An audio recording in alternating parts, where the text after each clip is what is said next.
కలిగాం. అక్కడ మొత్తం ఆ వరదల్లో ఏదైతే బుడమేరు బ్రీచెస్ ఉంటే ఓరిని మన వాళ్ళు పోరాడారు. లోకేష్ గాని రామానాయుడు అక్కడే ఉండి దాన్ని రాత్రింబగుళ్ళు కష్టపడ్డారు. కడానైతే రామానాయుడు అయితే భోజనం కూడా లేకుండా అక్కడే పడుకున్నాడు. ఒక చరిత్ర నీళ్లు వస్తున్నాయి. ఈ నీళ్లు కిందికి పోవడం లేదు, కిందన ఎక్కడికక్కడ బ్లాక్స్ అయిపోయినాయి. పైన నీళ్లు నిలపాలి, కిందన ఈ బ్రీచెస్ అని తీసేసి కిందికి పంపించాలి. శత విధాల ప్రయత్నం చేశాం, ఫైనల్గా చేయగలిగాం. దానివల్ల ఆ నీళ్లు పంపించగలిగాం. ఈరోజు అన్ని విధాల మోటార్ బైక్స్ ఉంటే 3,000 రూపాయలు ఇచ్చాం, ఆటోలకు 10,000 రూపాయలు ఇచ్చాం. ఇంకొక పక్కన వ్యాపారాలన్నీ కూడా స్ట్రీమ్ లైన్ చేయడం కోసం ఇన్సూరెన్స్ అంతా ఇప్పించాం. ఇంకొక పక్క 40 లక్షల కంటే తక్కువ వ్యాపారాలు చేసే వాళ్ళందరికీ, రిజిస్ట్రేషన్ చేసిన వాళ్ళందరికీ 50,000 రూపాయల చొప్పున నష్టపరిహారం ఇచ్చాం.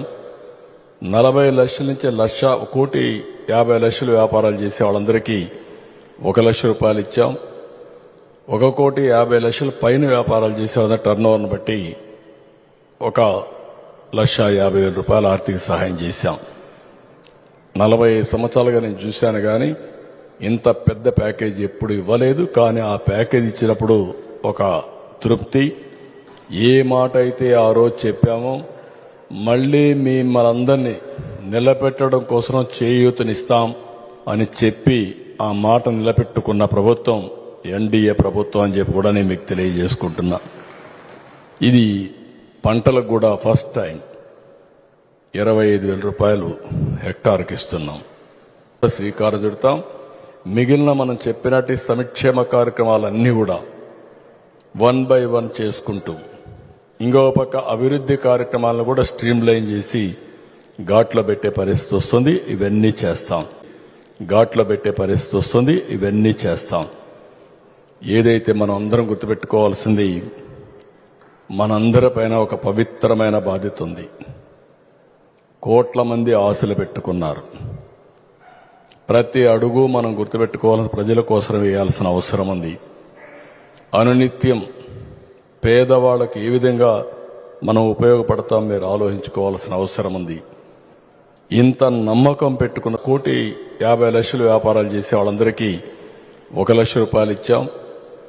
1,50,00,000 పైన వ్యాపారాలు చేసే వాళ్ళ టర్న్ ఓవర్ను బట్టి 1,50,000 రూపాయల ఆర్థిక సహాయం చేశాం. 40 సంవత్సరాలుగా నేను చూశాను కానీ ఇంత పెద్ద ప్యాకేజీ ఎప్పుడు ఇవ్వలేదు. కానీ ఆ ప్యాకేజీ ఇచ్చినప్పుడు ఒక తృప్తి.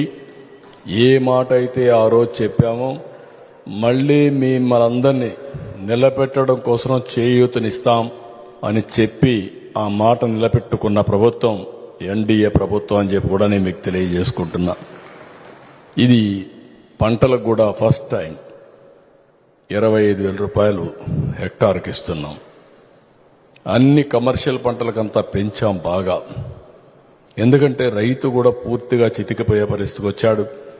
ఇంకొక పక్క కౌలు రైతుకి ఇమ్మన్నాం, ల్యాండ్ లార్డ్కి కాదు. ఎవరైతే నష్టపోయిన కౌలు రైతు ఉన్నాడో ఆ కౌలు రైతుకు నేరుగా చేరేట్టుగా ఆయనకిమ్మన్నాం. ఇండల్లో ఉండే ఇంటి ఓనర్కి కాకుండా ఇంటి అద్దెకు ఉండే టెనెంట్కి ఇమ్మని చెప్పి చాలా స్పష్టమైన ఆదేశాలు ఇచ్చాం. నష్టపోయిన ప్రతి ఒక్కరికి సహాయం చేయాలనేది ప్రభుత్వం యొక్క ఆలోచన. దాని ప్రకారం ముందుకు పోయాం. అది కూడా ఈ రోజే ఇవ్వడం, మీ అందరికీ చెప్పుకునే అవకాశం రావడం చాలా సంతోషంగా ఉంది. ఈరోజు కేబినెట్లో అది కూడా ఫైనలైజ్ చేశాం. ఈరోజు కేబినెట్ వరకు మీరు చూస్తే చాలా సమస్యలకి శ్రీకారం చుట్టాం పరిష్కారానికి. దీపావళికి వీలైతే, అది కూడా వీలైతే కాదు కంపల్సరీగా ఇద్దాం. మరొక కార్యక్రమానికి ఏదైతే గ్యాస్ ఇస్తానో, ఉచిత గ్యాస్ ఇస్తాన్నామో దీపావళికి శ్రీకారం చుడుతున్నాం. మొదటి గ్యాస్ కనెక్షన్ ఆ రోజు ఇస్తాం. దానికి కూడా శ్రీకారం చుడతాం.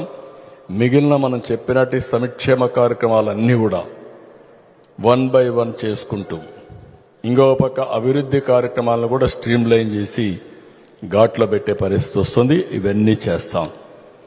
ఏదైతే మనం అందరం గుర్తుపెట్టుకోవాల్సింది, మనందరిపైన ఒక పవిత్రమైన బాధ్యత ఉంది.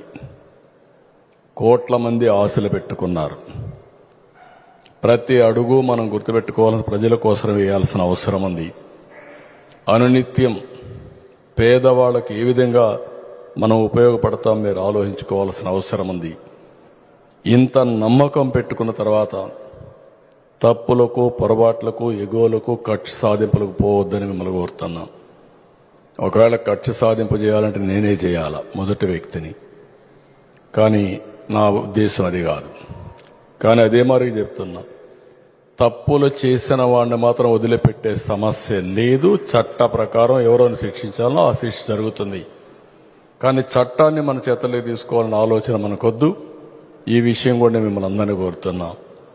రెండోది, ఎన్నికల ముందు ఈ 100 days